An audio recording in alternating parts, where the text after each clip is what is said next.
Hi there. This is Welda Simasek from Welda Consults, and I have some great information to show you. We're going to talk about the difference between accelerated learning and remediated learning.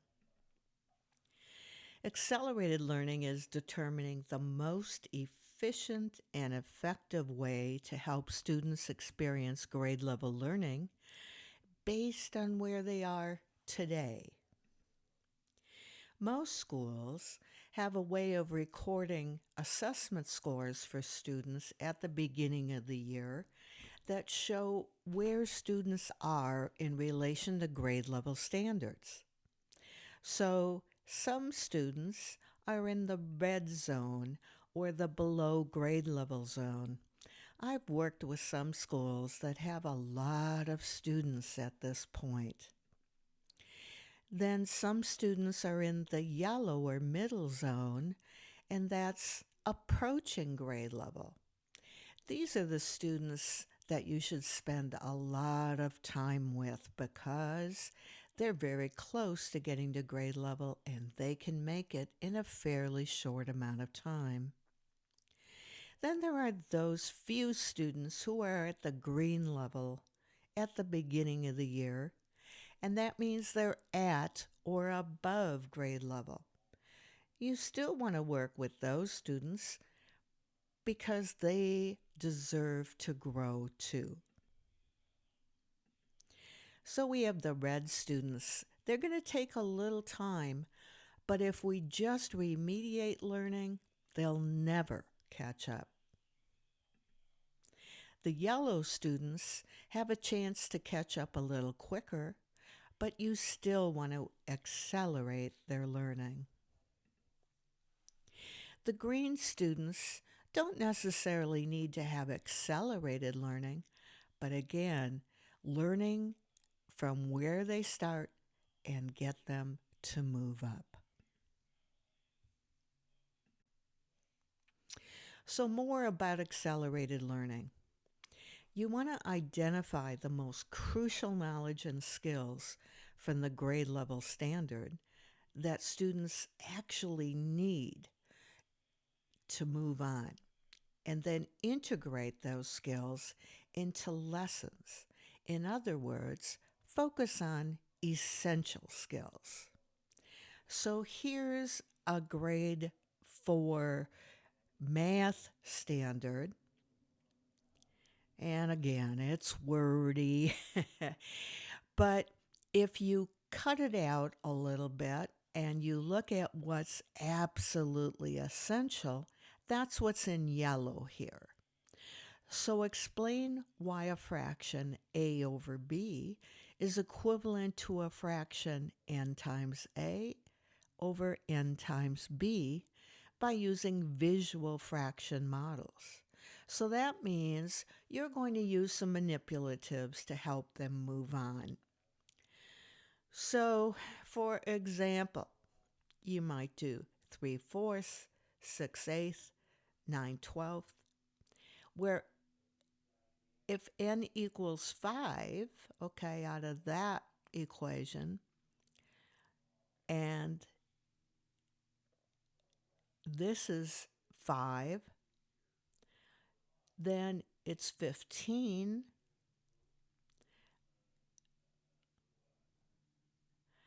and if n is 5 and this is 4, it's 20. So it's 15 over 20. That would be the essential skills from that particular standard. In other words, you're trying to get students to understand what is 3/4 of something. 3/4 of something is actually 75%. Now, you could model that with students by doing this, for example, or you could have manipulatives there that help them understand that. Accelerated learning is also access to grade level content despite the fact that they may not have all the knowledge and skills from previous grades. You want to scaffold up, not down. So give them supports, graphic organizers, or a little help one on one so that they move closer to the grade level standard. Teach up, not down. Always work toward grade level standards or above. I like this little scenario because I think it's a great explanation of the difference between acceleration and remediation. You know, when you watch TV shows and you get a little behind, or you haven't watched an episode for a while, and they put on what they call previously on segments or recaps, and you can play that before you go on to the next episode of your favorite TV show. Well, those little catch ups help you understand enough about the characters and plot of the show to be able to follow the upcoming episode. If instead you decide to binge watch all the last seasons that you missed, you would get all the details, but it's kind of time consuming and it prevents you from moving ahead with the plot. So again, you stay behind for a while. That's really remediation. In a similar way, acceleration gives students the background information they'll need to access a particular grade level concept, as opposed to trying to catch them up on all of the information they may have missed the previous year. That way, they'll stay on grade level and they'll review only those essential skills or concepts that are most important to learning what comes next. So, accelerated learning is not cramming 2 years of instruction into one.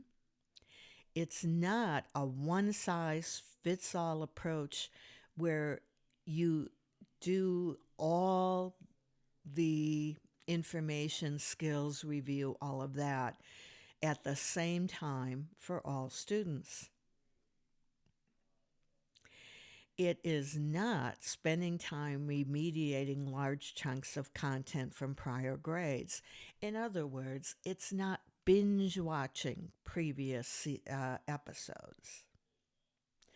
And you do not hold low expectations for students. You expect them to get to grade level. It's also not a drill and kill approach to developing skills. You're not going to give them a ton of worksheets. For example, you haven't followed WELDA Consults before. You haven't seen what we've talked about. So looking at that fourth grade math standard, we might have talked about fractions for fourth graders. We might have talked about how we look at a number. And we talked about whole numbers and parts, which we call fractions. That's how we can accelerate your learning. Some promising approaches to accelerating learning.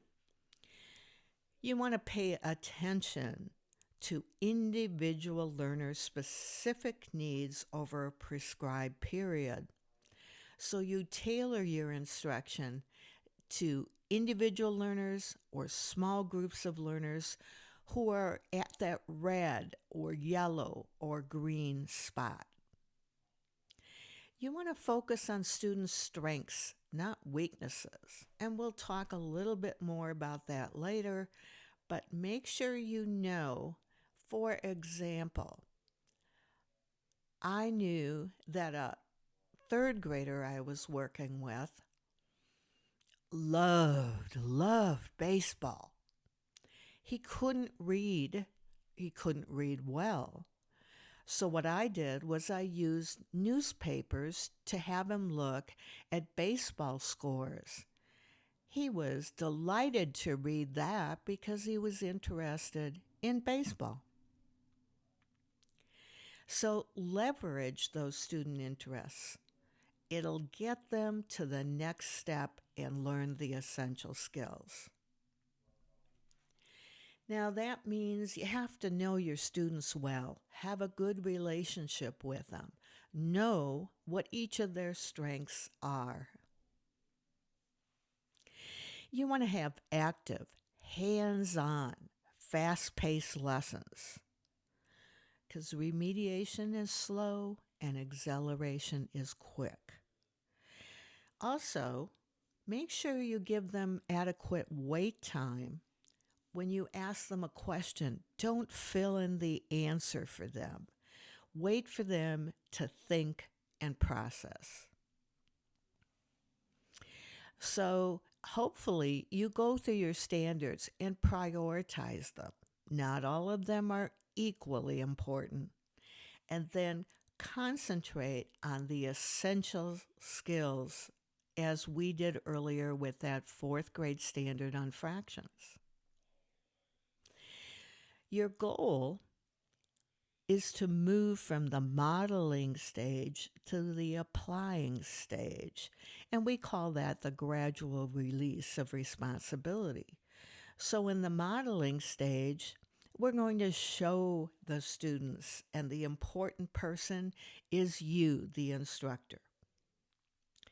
The second stage, you're going to share the stage with them and excuse me.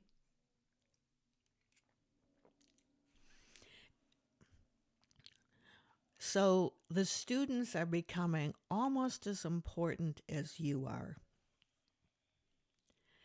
Then the third stage, you're going to guide them. You're going to have the students lead the learning.